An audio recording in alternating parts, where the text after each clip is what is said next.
Бәріміз айдың аяғында болмаса келесі айдың басында айлық аламыз. Солай емес пе? Айлық алғаннан кейін біз не істейміз? Әрине бүгін кімнің қарызы жоқ. Қарыз бар кезде қарызды төлеуге тырысамыз. Кейін енді үйге біраз продукт алуға тырысамыз. Кейін енді өзіміздің қалағанымызға жұмсаймыз. Кішігірім бір айға жеткізетіндей ақша қалдырамыз, бірақ ол айдың аяғына дейін жетпей қалады. Таныс оқиға ма? Әрине таныс оқиға деп ойлаймын. Отбасылық қарым-қатынастар саласындағы мамандардың зерттеулері ерлі-зайыптылар жұбайларының 60% ақшаға байланысты ұрсатынын растайды. Бұл ақшаға дұрыс иелік ету ерлі-зайыптылар арасындағы өзара қарым-қатынасты дамыту үшін маңызды екенін көрсетеді. Бақытты отбасылық өмір үшін басқалармен қатар қаржылық игілік пен отбасылық бюджетті дұрыс жеткізу қажет. Оның қаржылық әл уақытына қалай қол жеткізуге болады? Отбасылық ақша қаражатын қалай жұмсауға болады? Келіңіз, мұны анықтайық. Армысыздар, ассалаумағалейкум, құрметті достар, құрметті тыңдарман. Сіздермен бірге бақытты жүрек бағдарламасы, қош келдіңіздер. Достар, біздің парақшаға, бағдарламаларымызға тіркелмеген болсаңыздар, тіркелулеріңізді сұраймыз. Бүгінгі бейнежазбаны көргеннен кейін ұнаған болса, лайкты басуды ұмытпаңыз, достар. Бізде басқа әлеуметтік желілерде бармыз. Егер де сұрақтарыңыз болса, осы бейнежазбаның бетіндегі WhatsApp нөмірімізге хабарласып жазсаңыздар болады. Әрине, пікірлеріңізді комментарийға қалдыруларыңызды сұраймыз. Сонымен, ғашықтардың тіпті үйленгісі келетіндердің де бюджет туралы ең соңғы кезекте ойлайтынына сенімдімін. Солай емес пе?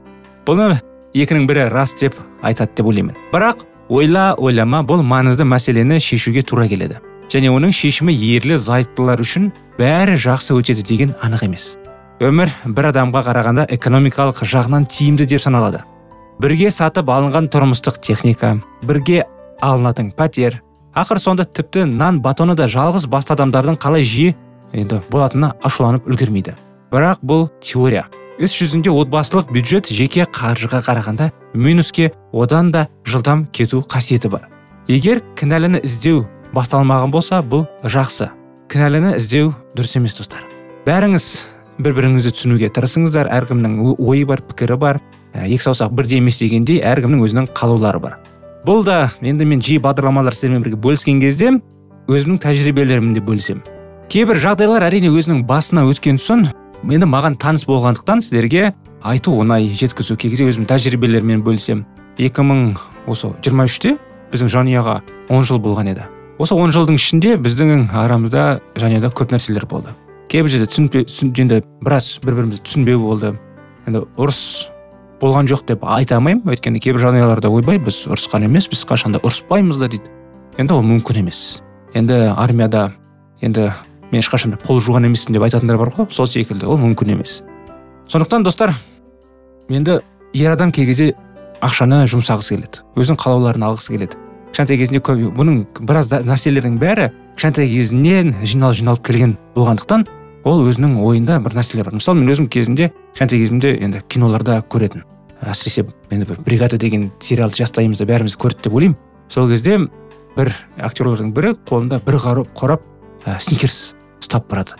Мен ойлайтым, есейген кезде мен міндетті түрде солай бір қорап сникерс алып жеймін деп. Есейген соң әрине ол ойда болды, бірақ оны іске асыру ойда болмады. Өйткені енді ол біріншіден қымбат, арзан емес. Оны алғанымен де оны бір күнде жеп үлгермейсің, жеп үлгерсең де оны кейін денсаулыққа зиян келтіретінін түсінесің. Мінекей, сол секілді кішкентайынан көп нәрселер жиналып, анан алғысы келеді, мынаны алғысы келеді. Әйел кісілер де мысалы көп нәрсені алғысы келеді. Бірақ ол дұрыс есептейді, кейбіреулер дұрыс есептемейді. Сонымен ең дұрысы бұның бәрін шешу керек. Қатты минусқа, қораға кірмей тұрған кезде. Отбасыдағы негізгі ақша жаратушылар енді әйелдер болып саналады екен. Маған өкпелемеңіздер, бұл енді статистика бойынша, сондықтан енді дұрыс түсініңіздер. Бірақ мен сізге айтайын, отбасыңызға зиян келтірмейді, өзінен бас тартпайтын ерлер де жиі кездеседі. Сондықтан бүгінгі кеңестер әйелдеріне де, күйеулеріне де ескертуге пайдалы болады. Бүгін мен тек қана әйелдерге айтып отыр деп ойлап қалмаңыздар. Ер адамдар, бұл сіздерге де. Бұл кеңестер біздің отбасыдағы қаржылық жағдайды тұрақтандыруға көмектеседі. Ал тағы бір маңызды бейбітшілікті, отбасыдағы тыныштықты сақтау және ертеңгі күнге сенім болу. Сонымен тыңдап және керек болса, достар, жазып алыңыздар. Бірінші кеңес еңбектену. Материалдық әл уақыт бізге тек тұрақты еңбек арқылы ғана келу мүмкін. Отбасыдағы ақшаны ақылға қонымды жұмсамас бұрын оларды алдымен отбасына әкелу керек, сол емес пе?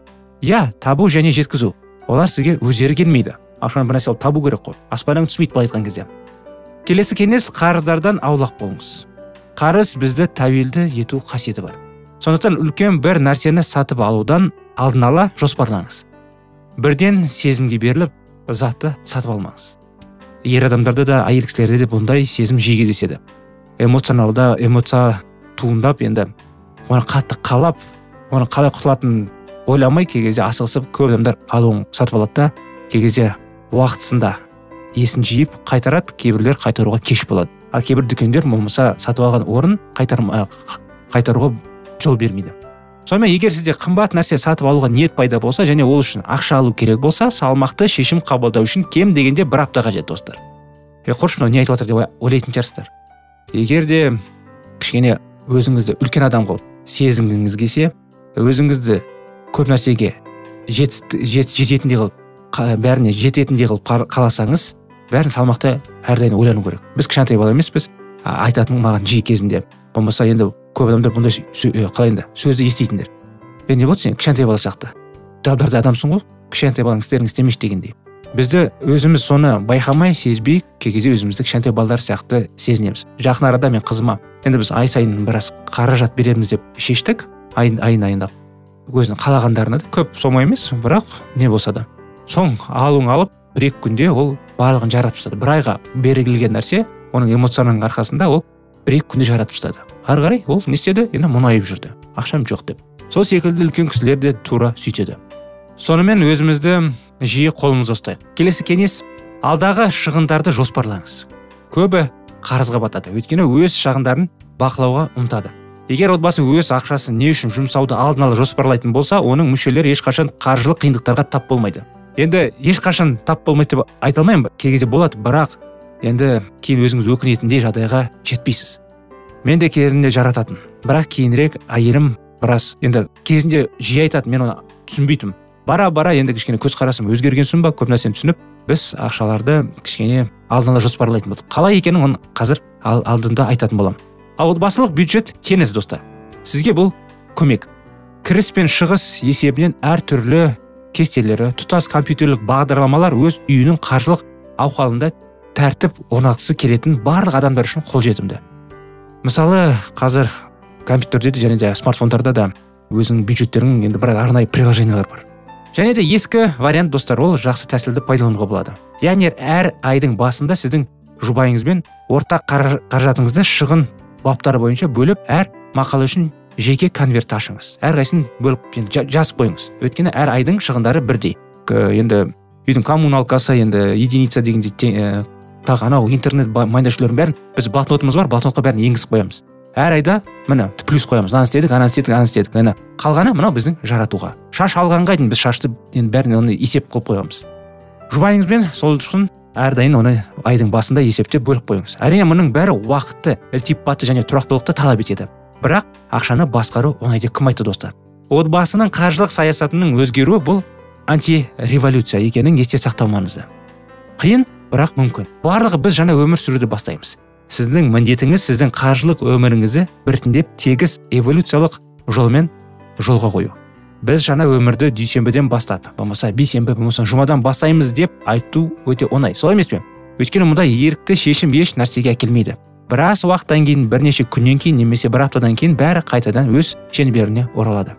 Біз бірте-бірте жылжып күнделікті өмірімізге шағын түзетулер енгізгенде кішкентай қадамдар әдісі деп аталатын анағұрлым орынды.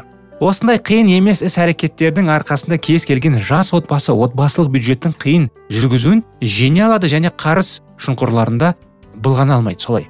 Егер отбасылық қаржымен ақылға қонымды болса және жарнаманың іс-әрекетіне берілмесе, отбасылық бюджеттің ешқандай су асты тастары сізге қорқынышты болмайды. Сонымен қатар кітаптардан және басқа адамдардан алынған білімді өзінің жеке жағдайына бейімдеу өте маңызды. Ол басқа отбасылардағы қаржылық жағдайға ұқсамайды. Есіңізде болсын, достар. Ең жақсы уақыт бастау ол бүгін. Табыс тілейміз, достар, сіздерге, қымбатты тыңдармандар. Жоспарлап қиындыққа тап болмаңыздар. Мұның бәріне сіздерге Алла жар болсын. Келесі жолға дейін сау, сәлеметті болыңыздар.